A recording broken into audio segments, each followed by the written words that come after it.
I'll just ask that you raise your hands and unmute, and we'll try to get to all of your questions at the end of our participants' comments. We are recording this meeting, and that will be available to you, and we're also streaming this meeting on the city's Facebook page today. So with that, thanks for joining us, and I will turn it over to Director Frank Williams. Thanks. Thank you so much. I appreciate everyone's attendance on today to discuss this upcoming winter weather. One of the first things I would mention is that every winter event is different. So we have our orders and we have our way of approaching every event, but we do go into every event understanding that every event is different and may require different approaches. So with this event, we've been focusing on staffing. We've been talking to and working with our staffing as it relates to training, but also in getting rest and working on making sure that we are thanking our staff and preparing our staff for the upcoming weekend, especially understanding that it is a holiday weekend. So we are working with staff extensively with that in mind. We currently have 22,000 tons of salt, 23,000 gallons of liquid de-icers to use once temperatures go below freezing on the pavement.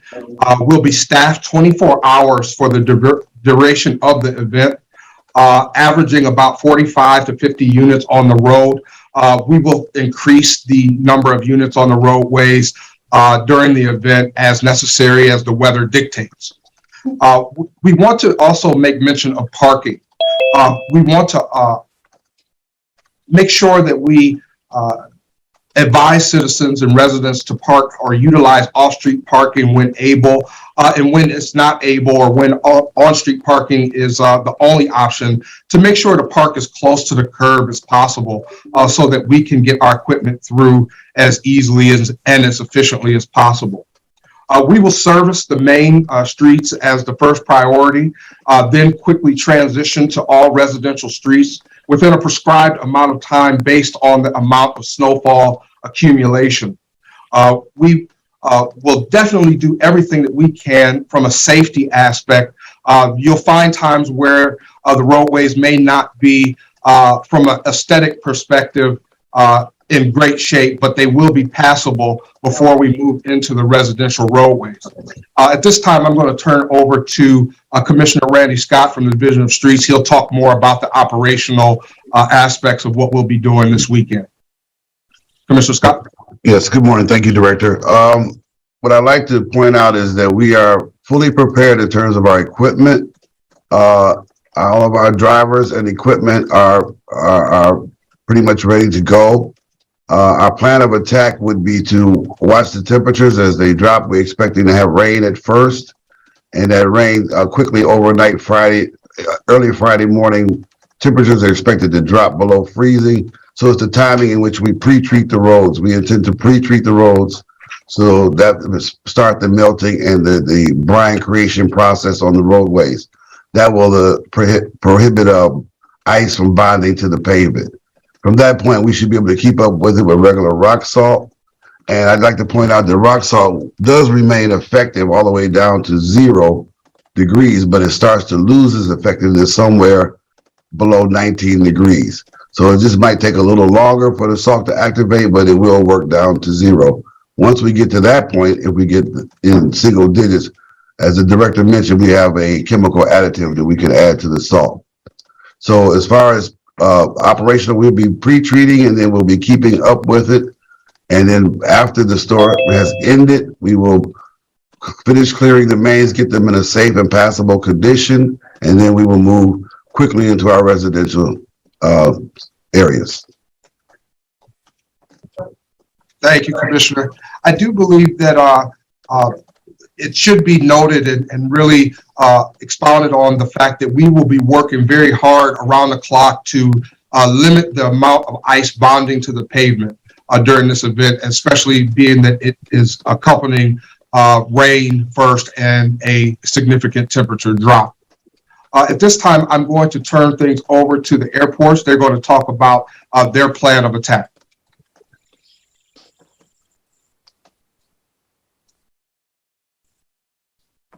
John, you're on mute.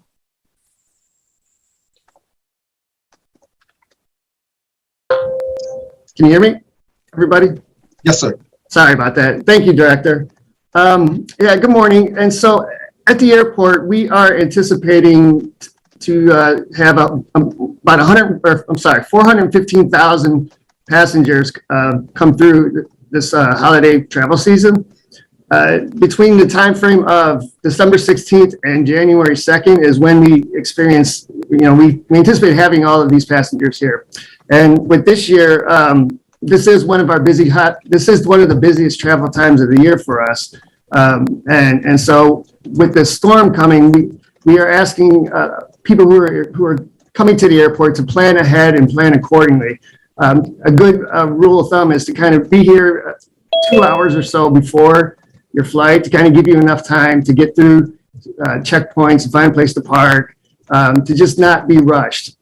The other part is that we really encourage people to pay attention to our website, to look for, to check the status of their flights, to look for available parking, to see what is going on as far as the most current information. And it's really important that you, especially at this time, to be in contact with your airline, to make sure you check the status of your flight, because there are expected to be flight delays and cancellations due to the weather. This will be a storm that impacts a lot within the aviation industry, several flights. So it's not just going to be something that is local here for us, but if you're flying east or west, depending on when you fly, you might get impacted by this as well. So it's a good idea to kind of plan ahead and plan to have a contingency plan if need be. If think about looking at local hotels around the area for possible rooms to have to stay the night if it comes to that. And so we really want to make sure that people have patience. It is a holiday travel season. It is we are going to expect some rough times as far as air travel. So it's really important just to pack your patience and make sure that you plan accordingly and what's best, for your family and your family's needs. So with that, I will turn it over to Lieutenant Norman to talk about fire safety. Thanks, John. From public safety's perspective, we want people to stay safe as they're staying warm. One of the biggest culprits of house fires this time of year are space heaters. So you just want to remember that space heaters need space. Keep 3 feet of clearance around a space heater. Make sure that no bedclothes, drapes, anything combustible, furniture, just keep those away from those space heaters. And remember that those space heaters are made to cycle on and off. So even if the room gets the temperature and that space heater turns off, it can cycle back on. So if you're not using that space heater, make sure it's turned off, or even better, unplugged from the wall. And we never want to plug a space heater into an extension cord. Those space heaters and any heat producing appliance like a coffee maker, a microwave, those all want to be plugged directly into a grounded outlet. You want to plug that right into the wall. We've had fires recently that were caused by extension cords, improper use of extension cords, and that's certainly a concern for us. Plan ahead. We know that this weather is coming, so if you can avoid being outside in it, absolutely do. If we wind up with a situation where we have a high volume of snow, remember that can be a trigger for heart attacks. It's very dangerous to work out in these cold conditions, so you want to take your time. If you have to go out and shovel snow, use a smaller shovel. Give yourself a lot of time, take breaks, and just be careful out there. Your extremities are most vulnerable to frostbite in these conditions, so you want to make sure you've got hats and gloves and that you're dressing in layers to help protect yourself from this bitter cold. And just plan ahead. As the driving conditions could be more challenging, give yourself a little more time. Be ready for the worst case scenario. We always want people wearing their seatbelts. Maybe put something in your car, a blanket or something, just in the event that you do get stuck out in these cold conditions, that you're ready for that worst case scenario. So those are just some tips from public safety, from fire specifically. Our members are out there working 24 hours a day in these conditions. These are challenging conditions for firefighters. Wind-driven fires are a concern this time of year, and we want to make sure that people aren't using improper means of heating their homes. We don't want to use the stove to heat the house, things like that. We can see elevated levels of carbon monoxide this time of year. Carbon monoxide can be any product of any combustion. So often it's gas furnaces, gas hot water tanks. We make sure that those are vented, but we can have high levels of CO from cars being warmed up in the garage. Never warm the car up in the garage. Your car exhaust can be a source of CO, and also a fireplace. If you're going to burn a log in your fireplace, you're going to burn some wood in the fireplace. Make sure that that flue is open and that those gases are venting as well. So those are some tips from public safety. I'm not sure who I'm handing it over to next, but thanks for your attention. I hope everybody stays warm. Thank you, everybody. Thanks, Lieutenant Norman. I think we'll go ahead and open it up for questions. If you wouldn't mind raising your hand just so we can keep it organized. Go ahead, Neil. Hey, good morning, everyone. So this is for Frank and for Randy. When will you guys start pre-treating the roads? It looks like rain Thursday throughout the day, and then that freeze comes early Friday. And how will that material that you're using on the roads work on top of potential ice that comes? Commissioner, you go ahead.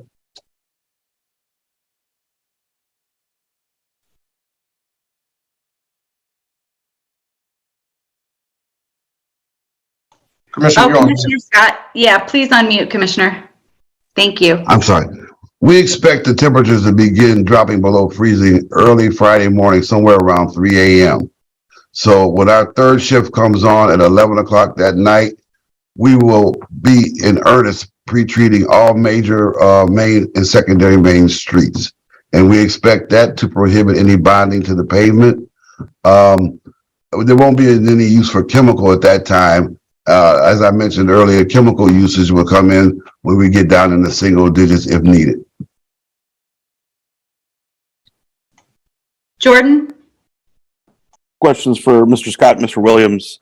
Spent much of the spring and summer months kind of taking a look at the city snow removal program, brought some changes, kind of detailed some of those changes to council back in October. Do you feel like this is a first kind of big test for the new program, and how confident are you going into this weekend? Well, I would say first off that, can you hear me okay? Sorry about that. I would say first off, I'm very proud of the staff and their commitment to bettering the snow and ice control process.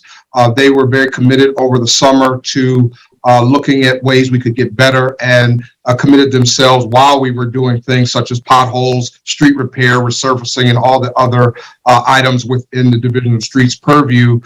They were committed to getting better at snow and ice control. To answer your question, yes, I do think this weekend is going to be one of the first tests. We're doing some beta testing right now on some new processes and some new technology. But I would also say that anytime you're looking at a snow and ice control process, with each event being different, as I had mentioned, there's always going to be going back to the drawing board and tweaking and making things better as we get through the season. So we'll be matriculating through the season, getting better with technology, with process, all the way through the season.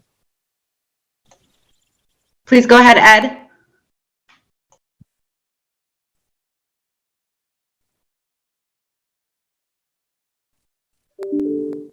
Ed, you're muted. All right, I think I finally got it. Sorry about that.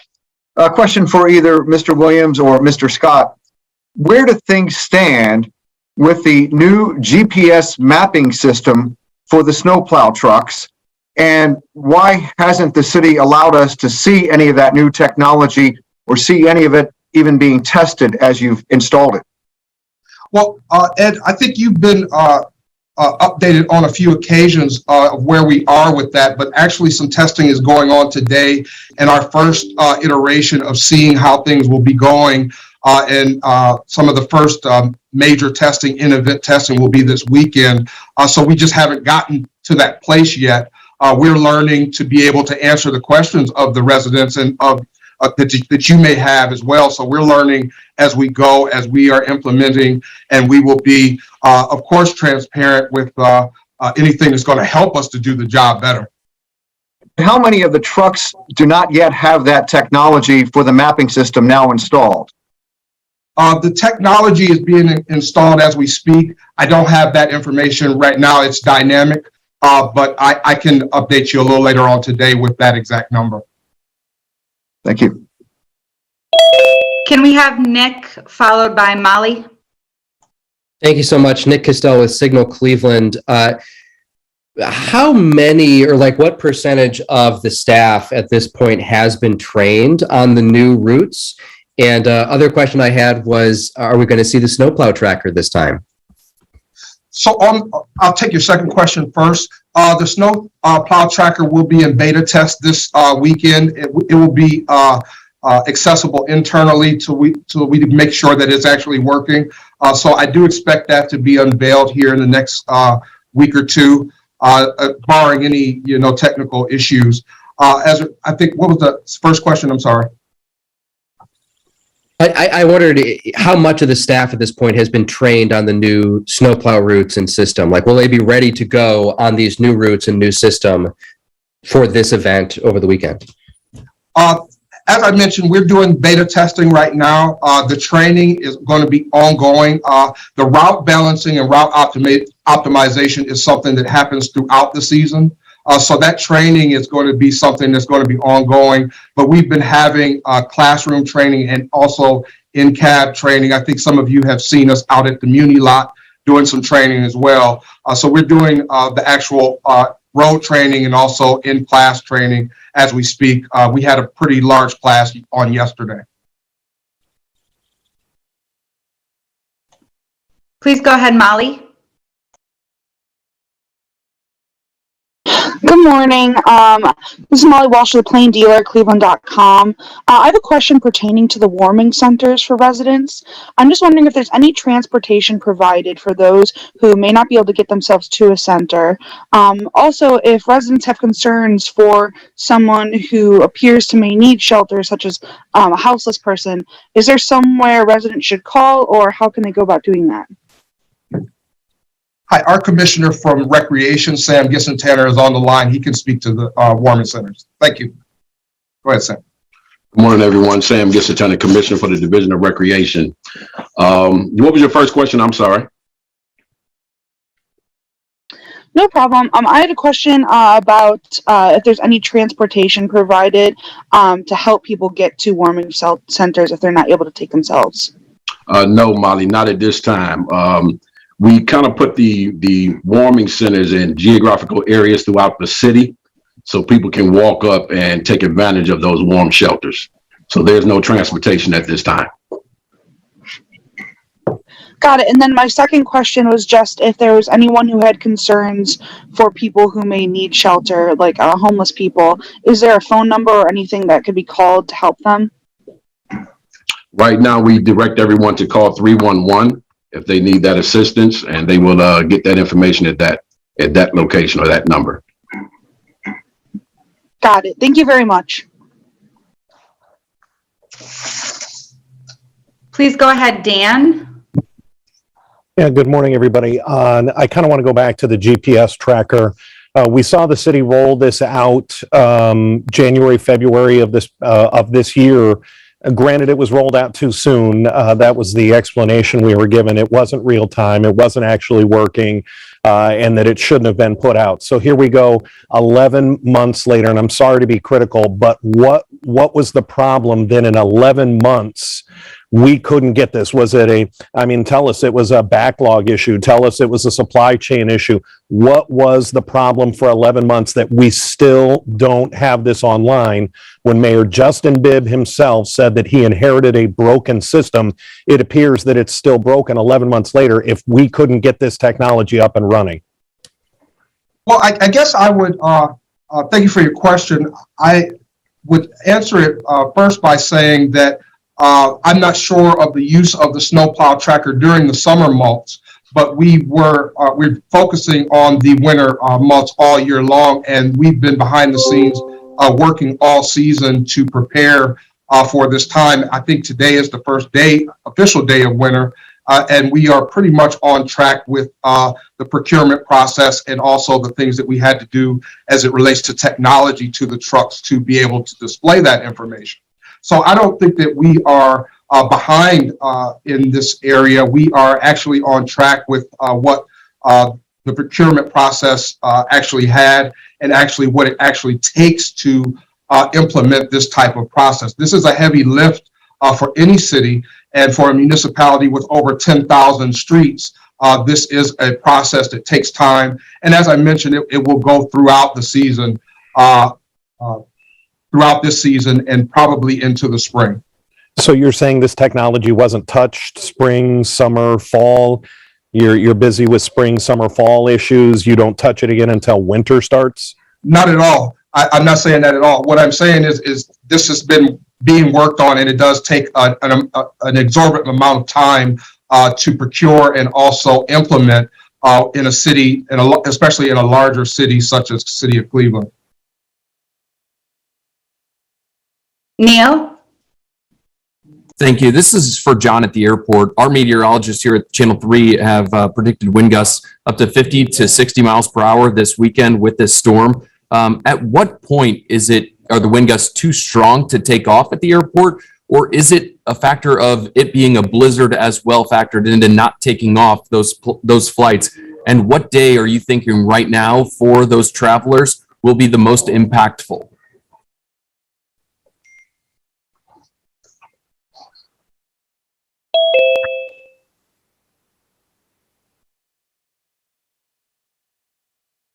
Sorry, thank you for the question. So right now, it's safety of the airport is always our number one priority, the safety of the airport and the passengers. And so our main focus is to ensure that the runways stay as clear as possible when we get the heavy snow. So once the snow first starts to fall, that's when our snow and ice control plan will go into effect, and we'll begin out there to start making sure that we try to keep up with the snow and make sure that the runways are clear for planes to land. If there ever comes a point where it's too much and it's coming down too low and we just can't and becomes a safety issue, we will possibly have to shut down the airport for a temporary period, just so that, because it is a safety thing, and we're not going to jeopardize that. We're not going to jeopardize the safety from our passengers. So the other thing, our crews are going to be out, around the clock working to ensure that we keep this airport as open and runways as clear. So for the blowing snow, I think we're looking at Saturday into Sunday would probably be the most difficult time when we have to deal with that part of it. But again, we just got to plan accordingly, and we have to, try to stay with it as best we can. Go ahead, please, Jordan. Sorry, I forgot to lower my hand. Okay, Nick?